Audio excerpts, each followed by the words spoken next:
আসসালামু আলাইকুম। সিলমারা ব্যালট নিয়ে বুথের মধ্যেই ছাত্রলীগ নেতার সেলফি। বোঝাই যাচ্ছে যে এই নির্বাচনটি হচ্ছে এই ধাপের সেই নির্বাচনের অনেক জায়গায় একটা ফ্রি স্টাইল একটি পরিস্থিতি, অর্থাৎ ক্ষমতাসীন এবং তার সমর্থকরা যেভাবে পারছে সেভাবে নির্বাচন করছে।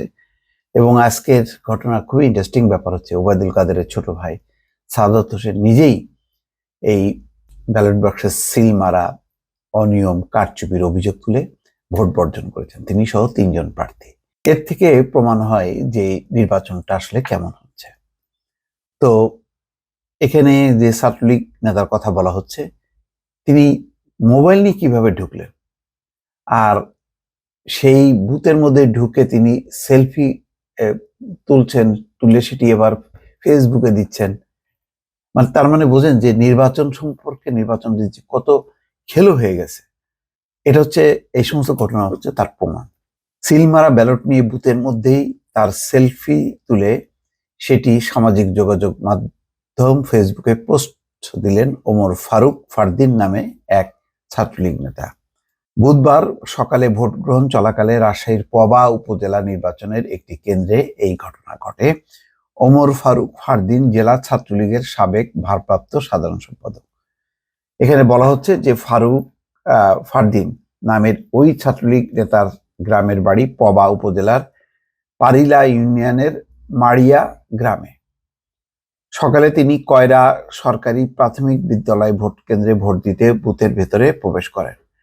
আর ভোট কেন্দ্রে মোবাইল ফোন নিয়ে প্রবেশ নিষেধ থাকলেও ফারদিন তার না মেনেই বুথের ভেতরে প্রবেশ করেন। এরপর বুথে সিল দেওয়া ব্যালট নিয়ে সেলফি তোলেন। এর কিছুক্ষণ পর ফারদিন তার ফেসবুক প্রোফাইলে একটি ছবি পোস্ট করেন। পোস্টে দেখা যায় ছবিটি বুথের ভেতরেই তোলা।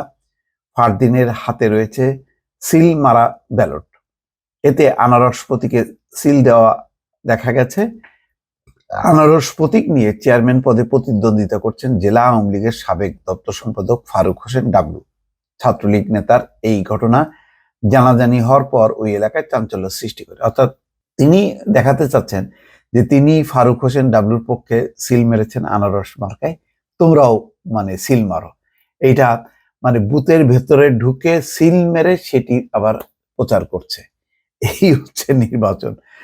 জানতে চাইলে উপজেলা নির্বাচনের রিটার্নিং কর্মকর্তা ও অতিরিক্ত জেলা প্রশাসক সরকার অসীম কুমার বলেন, এই বিষয়টি নিয়ে কিছুক্ষণ আগেই তার নজরে এসছে।